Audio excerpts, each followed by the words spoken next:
All right, well, it is 9:02. We are going to go ahead and get started.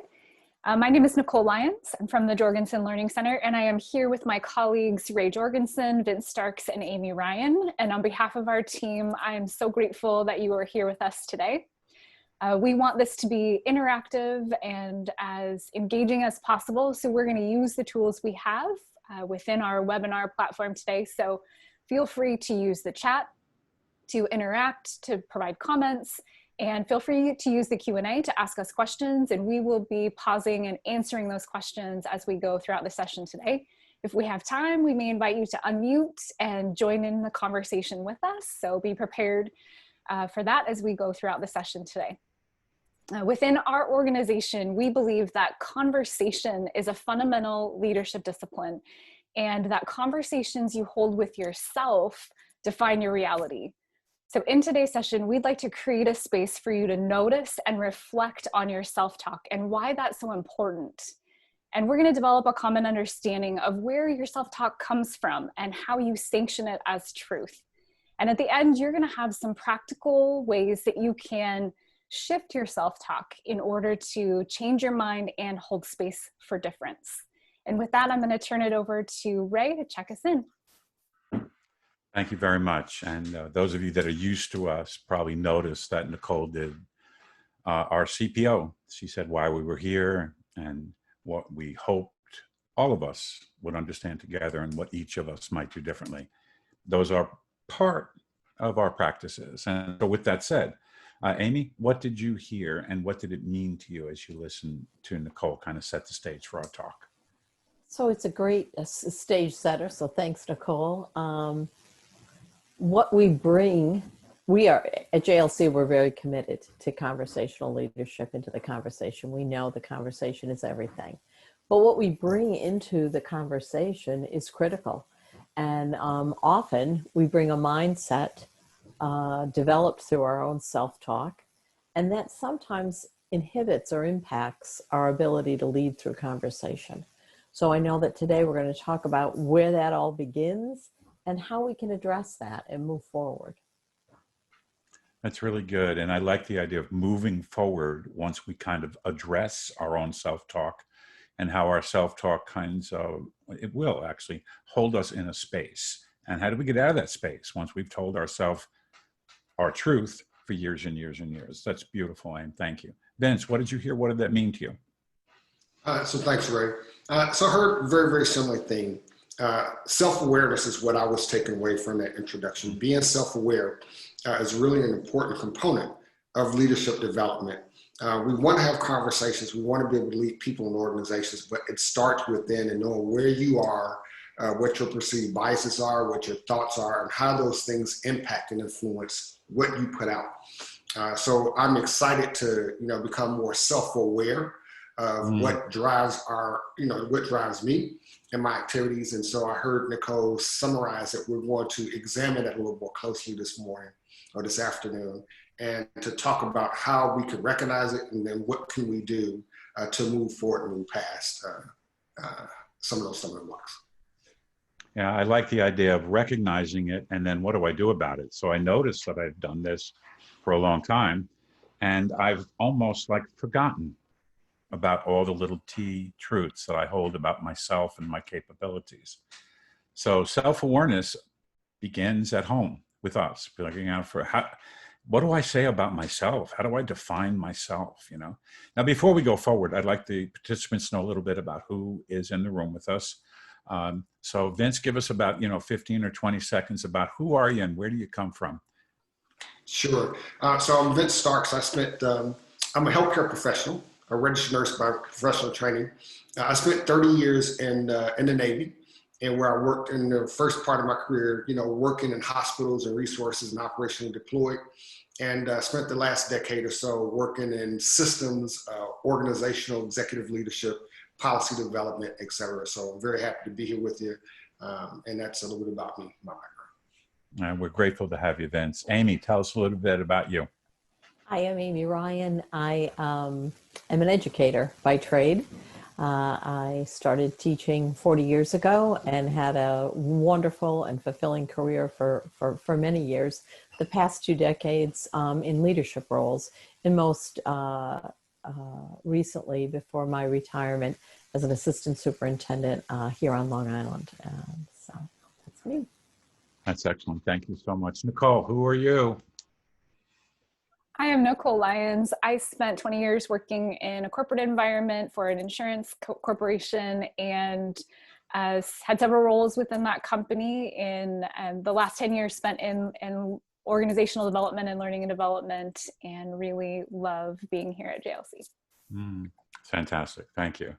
And I think it'll bore you to know any more about me. So if you want to find out about me, you can just pop into the website and see that thing unfold. So anyway, thank you. So let's kind of pivot to the work. So the work today lives in a couple of spaces. The first is, where did your beliefs come from? Can I, and if I can change my mind, how will I do that? And why should I? It's sometimes really interesting when I think about people that believe a certain way. I'll give you a great example. One of our colleagues' husband is a golfer. And he said, I don't understand this self-talk. What's this all about? And as he and I were chatting about that, I said, do you have any golfing friends that show up on a particular hole and take out their water ball? Because on that hole, they always hit it in the water. And they want to put a good Pro V5, I think they call them, into the water because they're expensive. That human being has a little t truth about his ability to hit a ball straight on that particular hole. So when we talk about self-talk and our belief structure, it comes from our experiences. Somebody helped that golfer understand over time that he cannot hit a ball straight on that hole. Now, he may have experienced that a few times and then built it for himself and then began to talk to himself about, on this hole, I'm not going to play an expensive ball. There's just no way I ever hit the ball straight here. So this idea that beliefs come from either ourselves or they come from someone else. Now, I did ask Amy and Vince to think about a belief that they have and where that belief came from. So I'm going to pivot to them and let them tell us a little bit about that so that we can go forward and recognize, wow, where are my little t truths? Where are my beliefs about the world? So Vince, you want to start us off? Sure. Thank you very much, Ray. So as I think about what you said, I harken back to my career. I've always been a very linear, straightforward thinker. And professionally, when I started my career in the military, it was very important to do things quickly and to be very precise. And so that became my way of getting things done. As I progressed in the latter part of my career and my responsibilities shifted, my leadership responsibilities expanded, it was a very difficult thing for me to do, to shift that thought process, because I believed that everything I had to do to accomplish an outcome was very linear. But I needed a very, very different skill set in order to bring the team, to move the organization. And so that was a struggle for me. It was something that was a part of my being. It was something I convinced myself that was how I measured success. But as it turned out later, I needed very, very different skills in order to accomplish the ultimate outcome. There's that self-awareness that you spoke about again. So when I began my career in teaching kids, I had material I was supposed to transfer from me to the kids. I knew a way to do that. I did not know more than one. And I believed that that way was the right way. It took a real cold water in the face event for me to realize there are many ways to get to a desired result. That for me was huge. And that self-awareness sometimes happens in not necessarily an epiphany, like I'm excited about this.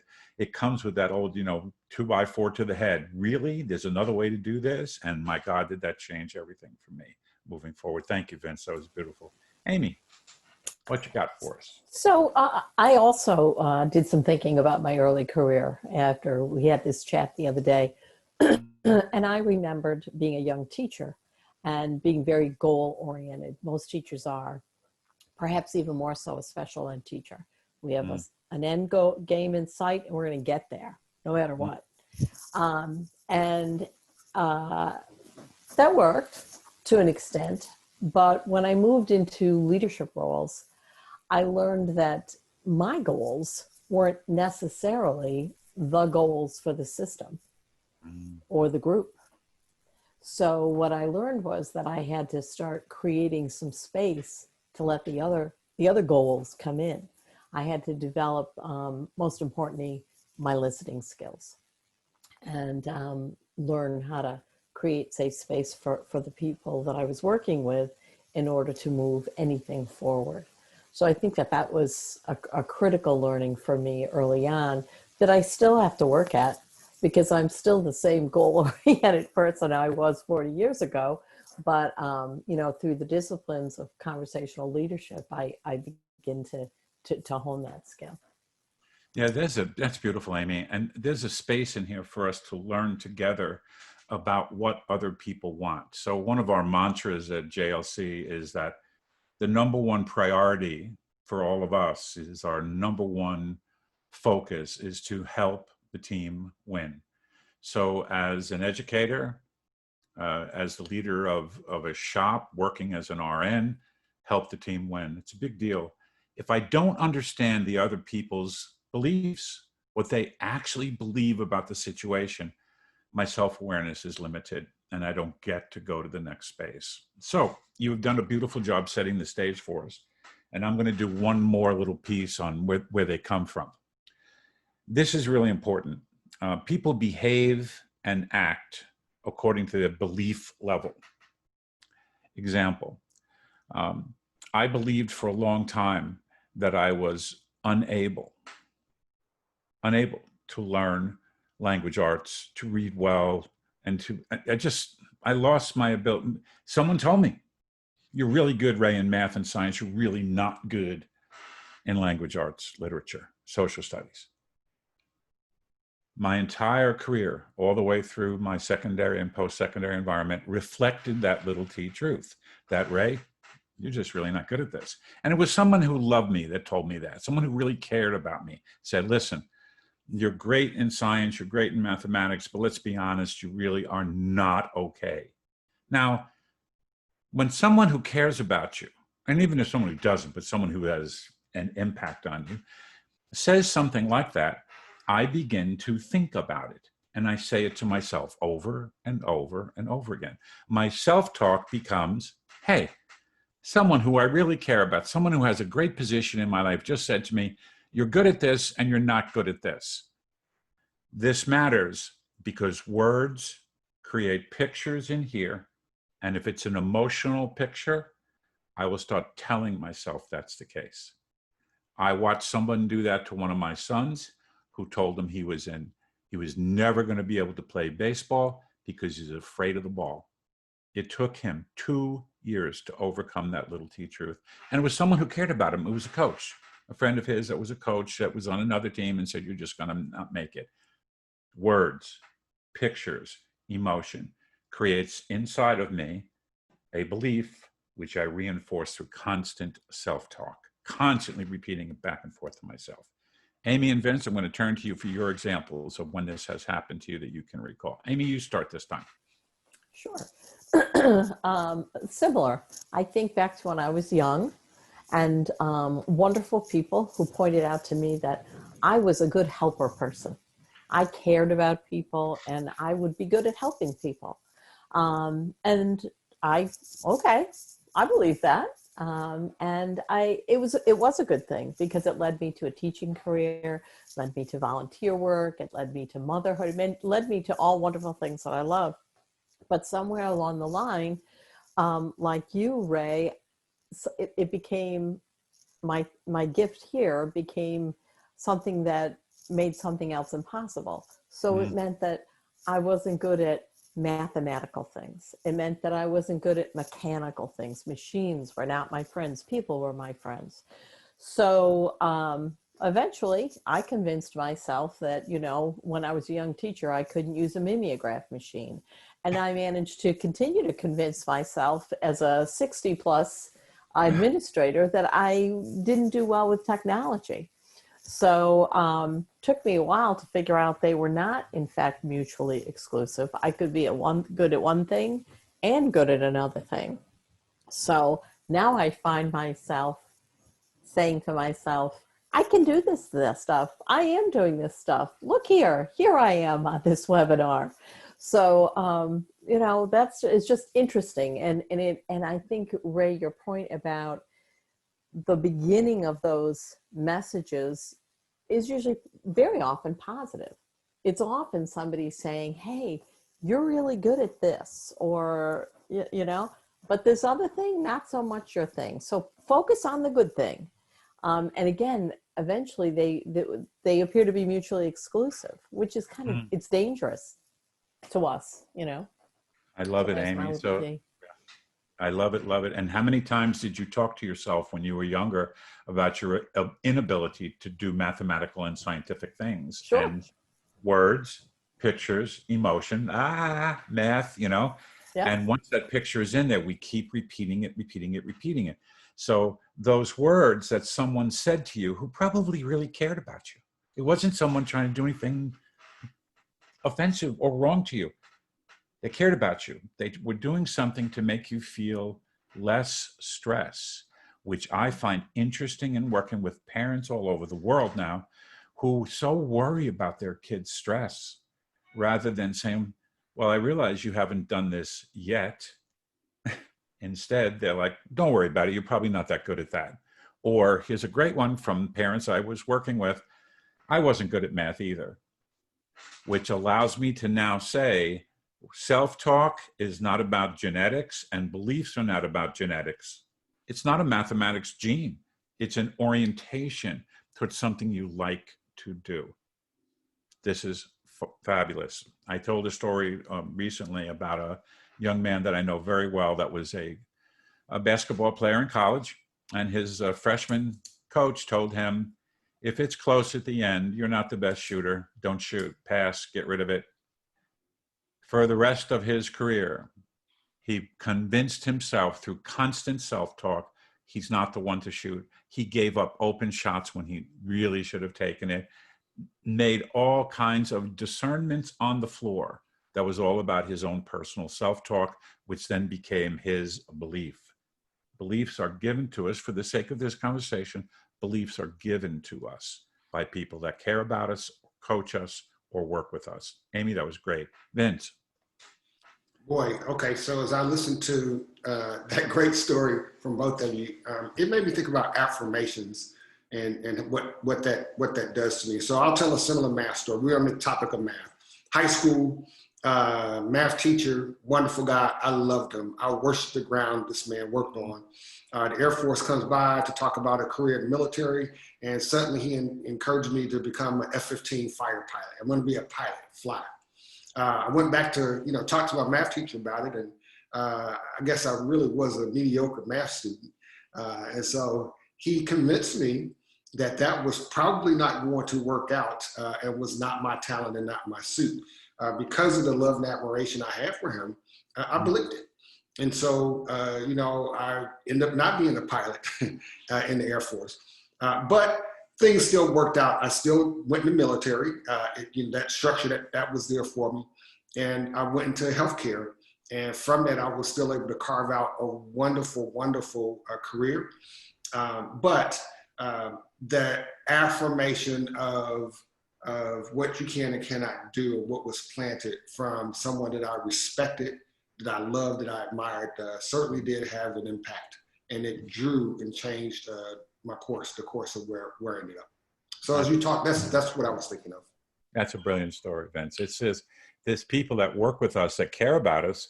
And I'm not so sure they always realize how much we worship them and want to hear what they have to say and ask them, what do you think about this? What do you think if I try that?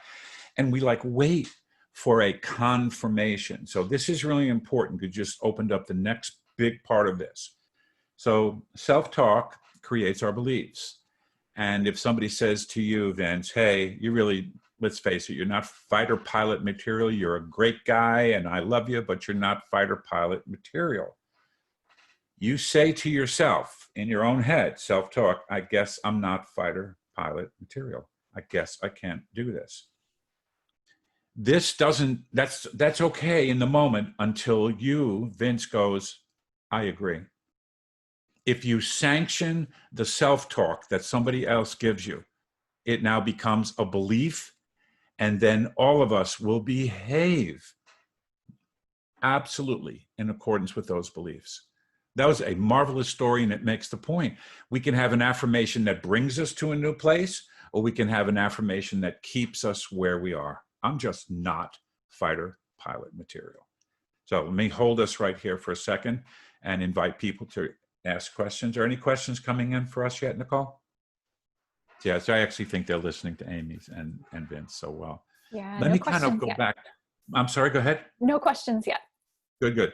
So Amy, how about you? What's your biggest, and I know I love the way the two of you, the three of you actually always refresh me in how you learn. What's a takeaway that's unfolding for you right now, Anne? I think I'm in that place right now that Vince really brought to the service, the affirmation. And if it's possible for me to affirm, sanction, and then adopt a belief that I can't turn on a computer, then it's just as possible for me to sanction a different belief. Correct. That I can and will do these things. Yeah. So I love that. And I'm hoping that we can, by the time we close out today, talk about the structure of an affirmation that would bring you into a new place in the future. We are always talking to ourselves, always. And our beliefs are developed through that self-talk. And as soon as I agree with the self-talk, yep, you're right, I can't do that, or I can do this, all of a sudden that becomes what I call little T truths. Is a little T truth that sits inside my subconscious. So if somebody says, hey, Vince, let's go fly an airplane. I'm going to go, well, not today, thanks. My stomach's bothering me. Or I, we shift into a whole place of sometimes passive aggressive or openly aggressive behavior against that which I don't think I can do. So there is so much work here with the young people and the parents that I've worked with over these, decades, where they have, out of deep love for their children, they sometimes slow down their ability to step into a space that might be a little bit uncomfortable. And our work team, we lean into uncomfortable conversations. We want those. And those are very, especially in today's day and age, we lean into uncomfortable conversations. And the work that we do around those uncomfortable conversations is to find out what are the little T truths that people are holding. I mean, we're doing this election week. There are a lot of little T truths being held by people out there. And once I confirm it, sanction that little T truth, I behave in accordance with it. Amy, that was magnificent. Vince, what are you learning? What are you getting out of this so far? So for me, as I listen, what I'm taking away and what I'm thinking about is the fact that words matter. They're incredibly powerful. And trust is just a quintessential component. So as I listen as a leader, I need to understand things about myself, my little T's, my truths, my strengths, my weaknesses. And I also need to be very, very aware of what I communicate and the words that I express to those to which I influence and have charges, because my words will have impact. And I need to be thoughtful and very deliberate in the delivery of what I'm communicating. That's what was going through my mind as I listened to the conversation. Oh, I love it, Vince. And see that you are now the math teacher that influenced you so much, because you are a who said of the greatest magnitude for other people today. And you kind of wonder what they're hearing from me as we're going forward. Excellent, excellent. Let me just stop right there. Nicole, anything unfolding from our gang of listeners? Yeah, we have some learnings coming in. Sounds like they're taking away some of the same things you all are. Pause and think about the affirmations you are giving and what impact they will have on the person receiving them. Interesting. So one of the things that we spend a lot of time in our little company working on is reflection. And after every conversation that I have, we talk about everyday leadership conversations, whether it's with a group of leaders or a board, it just doesn't matter. And the work I do in reflection is about, where did I move the conversation forward? Where have I missed something? What little T truths were unfolding? This is constant for me to be thinking about this. And where does my own little T truth stop me from moving forward? Excellent. How about another one, Nicole? And I'll let Amy and Vince respond to it. Yeah, we're just getting some reflections on what conversations they've had with themselves that have carried forward in their life. So those deep-rooted things like I'm bad at math that we tell ourselves as we go through life. So some comments in the chat about that. Oh, So- I'm bad at math. Amy, talk about that from a STEM perspective, especially. So something popped for me when Vince was talking about the importance of us as leaders and the words that we use. So I was also thinking about, and this is somewhat aligned to being the empathetic listener, that we need to remember that sometimes how our folks that we're trying to lead present or respond to us perhaps is being driven by their self-talk. We don't see that.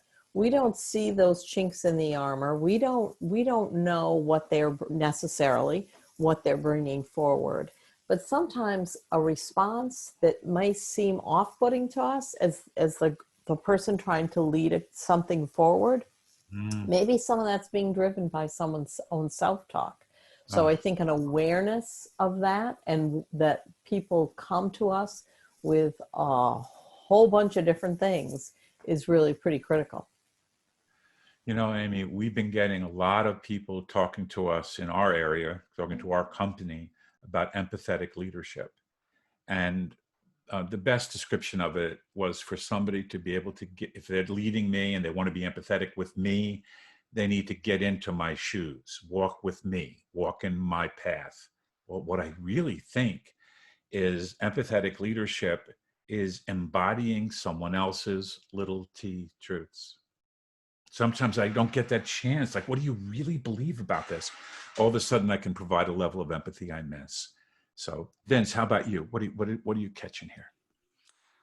So what I'm catching as I listened to Amy and to you was it was really reflected in the secondary part of our title, right? Today we talked about self-talk and holding space for difference. Right. And so as I listened, I thought again how important it is to hold space for difference, because you may not fully understand or appreciate what you're receiving from those around you. And it is important that as we're working through things and engaging in conversations, we must hold that space for the difference of opinions or views and not be caught in our very own self-talk and what's important to us. So just, that was very powerful to me. So thank you for that, Amy. That's great, Vince. We almost get seduced by our self-talk into going into judgment of another person. So I'm no longer holding space for difference. I'm like, what the hell's wrong with you? Don't you understand my thinking? Because my thinking is correct, because I have put it inside of me for a long time. I just pulled a piece out of a beautiful study, not a huge one, but a small one. And they were asking, how are you doing in this pandemic? And what's frustrating you the most? They said 75% of people said it was conflict with coworkers. 75% conflict with coworkers. They don't understand. They don't understand me. They don't understand my issues. They don't understand my little T truths. They cannot be empathetic. So not only can't I hold space for difference, I'm in judgment of you. And as soon as I do that and I go down that judger path, we walk into, we at JLC call it the pit of misery. We go right down into this messy, messy place that I can't leave. So if I'm recognizing that my self-talk and my little T truths are putting me in judgment, we encourage people to shift from the learner to the learner path, from the judger path. I'm on the judger path, shift to the learner path. So as I hear people talk about what's really going on, I'm able to dig in more and try and understand what they think and feel. This is, and the first discipline that Amy referred to already in our company, the first discipline that we teach in conversational leadership is listen for understanding. And I can't tell you how many times I've been in conversation with people where they were just listening, so I would pause so they could jump in and give me their opinion, rather than slow myself down, notice my self-talk, so I can kind of temporarily put it over my shoulder so I can go back to listening to you. It is probably one of the greatest disciplines to learn, should you choose to work in this area that we work in. That self-talk, that little T truth, those beliefs, go over here temporarily so I can actually because someone says something that upsets you, and all you got to do is turn on the television. Somebody's going to piss you off. And that's your little T truth talking to you about this person's a great person or this person's an idiot. So all of that is that constant interaction with your little T truths. Review. Yeah. Words create pictures and emotions. They build inside of us little T truths. When we give confirmation and sanction to the little T truth, they become part of our self-talk. I'm good at math. I'm not good at math. I'm good at English. I'm not. I can be a pilot. I can't be a pilot. On and on. Anything we offer to ourselves, and again, who says at the greatest magnitude that we love and admire, tend to give us that as we go forward. Leaning forward into holding space for difference. If I don't recognize my little T truths, it's hard for me to hear somebody who has a different one. So thank you for letting me do that little review. Final thought before I take another question or comment from Nicole. Amy, what are you thinking? I'm just thinking about the fact that, we ask people to move to the learner path at all times and to stay off that judger path. But I think it's important to acknowledge the fact that it's a heck of a lot easier to be on the judger path.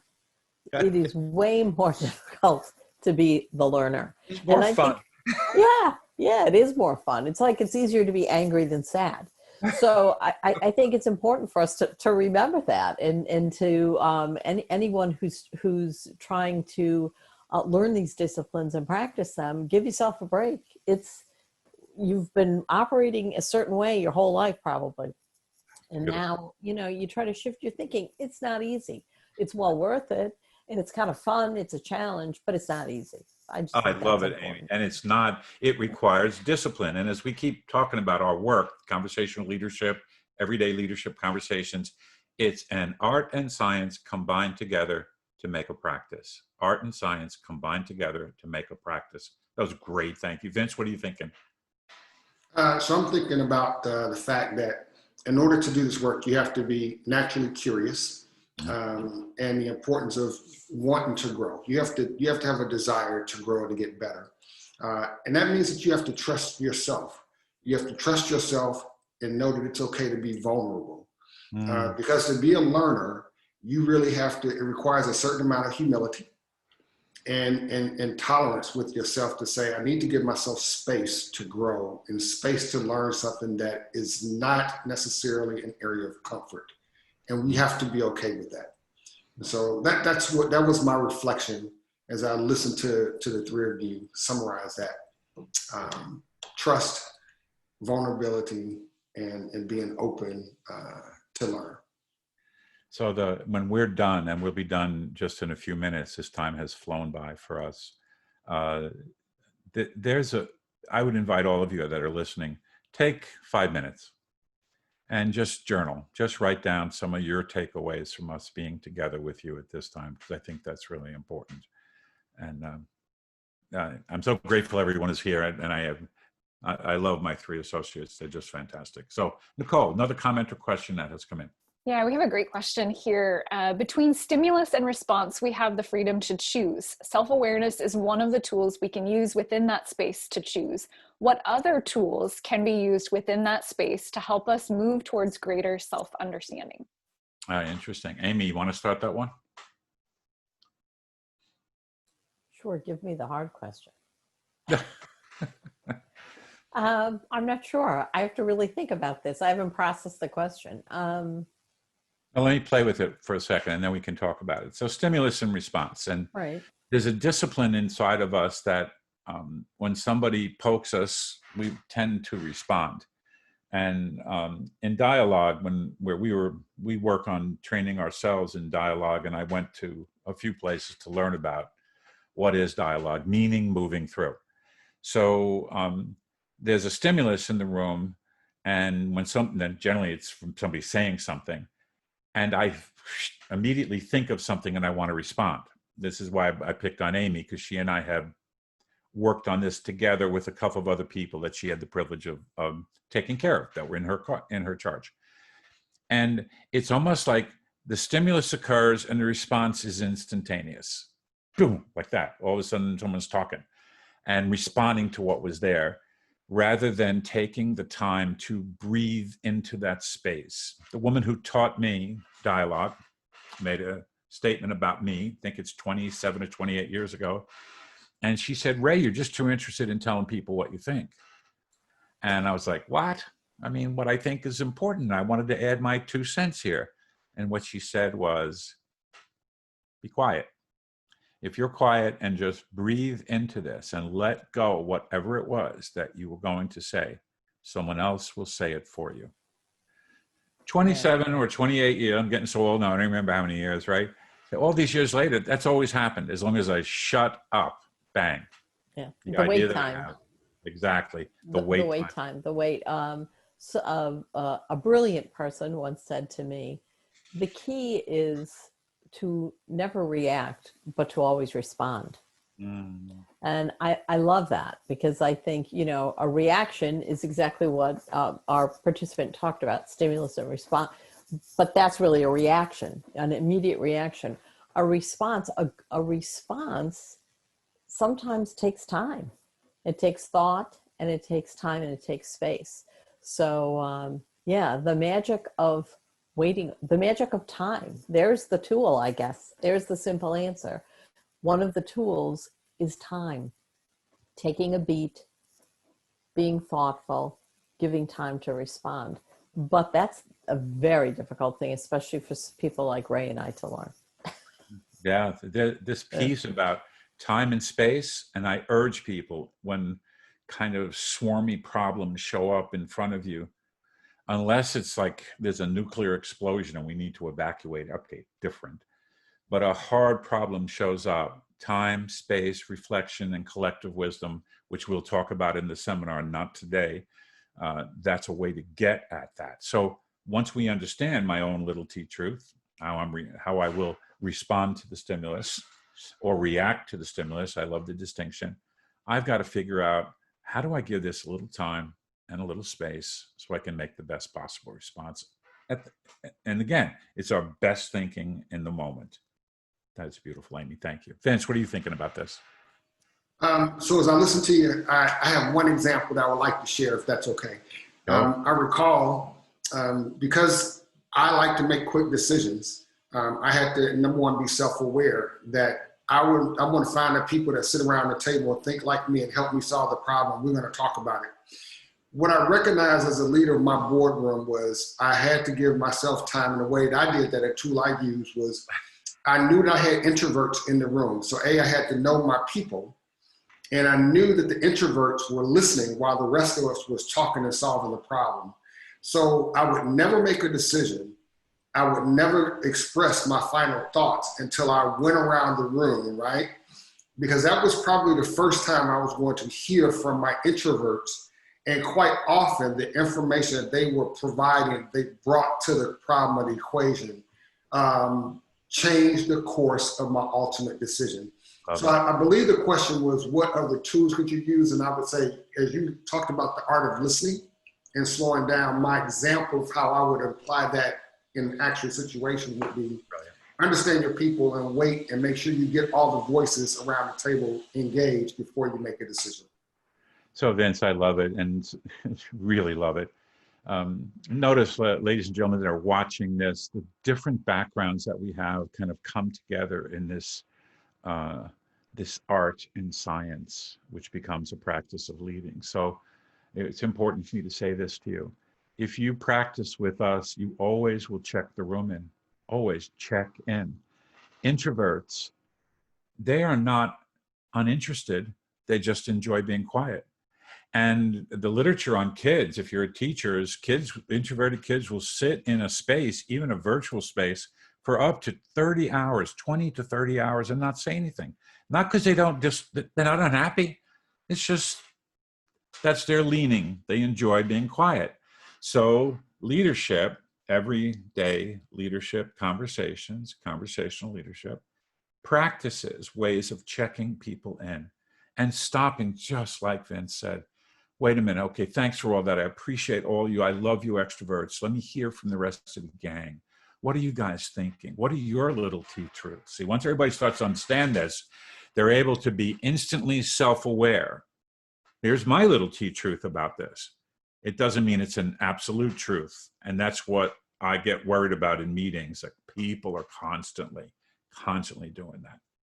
So excellent and great way to go forward. Notice we gave you a little bit about affirmations, and right now I'm going to close out with affirmations unless Nicole has another question or comment for me.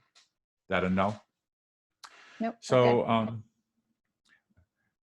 one of our colleagues, one of our JLC colleagues, just sent us an interesting TikTok that had an affirmation on it. But if you're going to affirm something about self, this one I thought I liked it a lot, actually. It said, I am enough. I am enough. I forgive myself for what things I have missed in the past, but I am enough. I am enough to move forward, and I trust myself.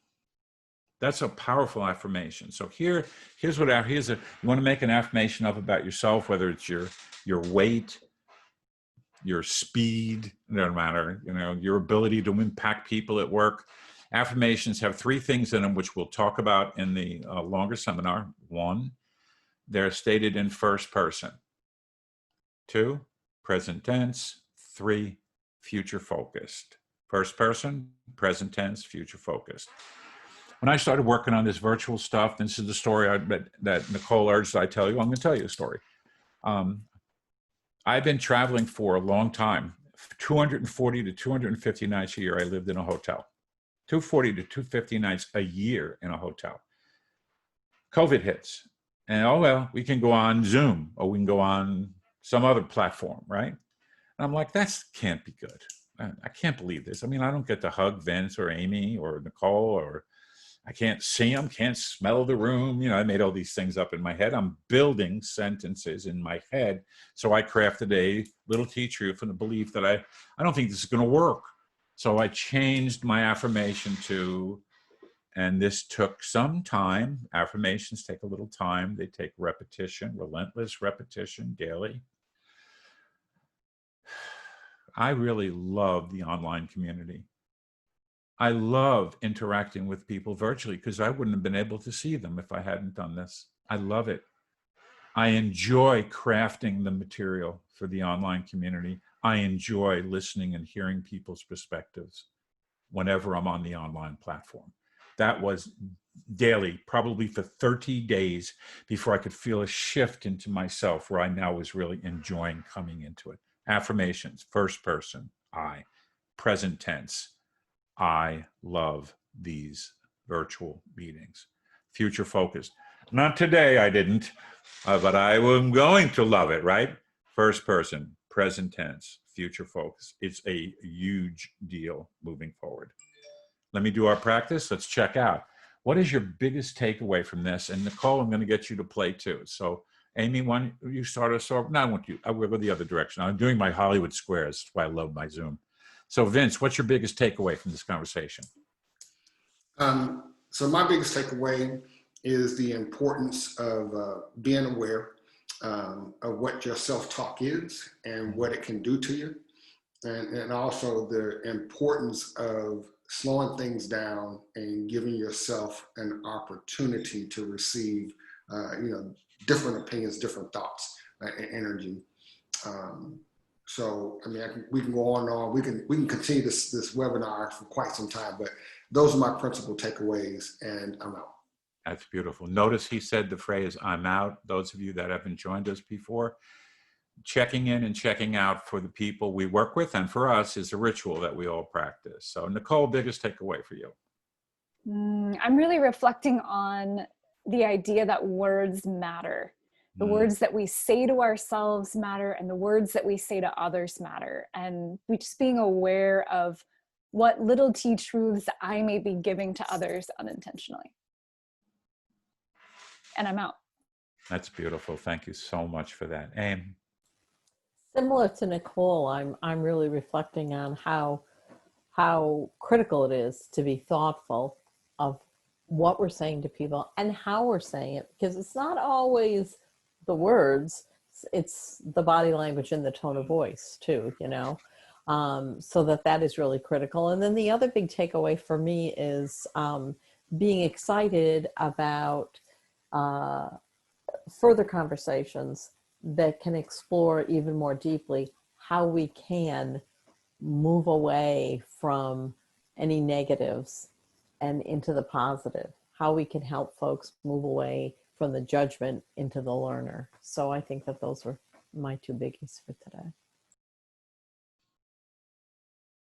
And I'm out. I love you. Ladies and gentlemen, thank you for being with us here today. I must say, in all honesty and full transparency, I did not have this all together for my kids. I had some of it there. Intuitively, some of it was there, but I didn't have the art and science, so it couldn't really become a practice for dad. So now it's a practice for papa. And I have said to my grandkids individually and whenever collectively they are around, because they're scattered everywhere, this is one of the most important things I want them to understand. In fact, it is the essence of those kids creating their futures. If their self-talk is clean and clear and pictures what they really want, things can change.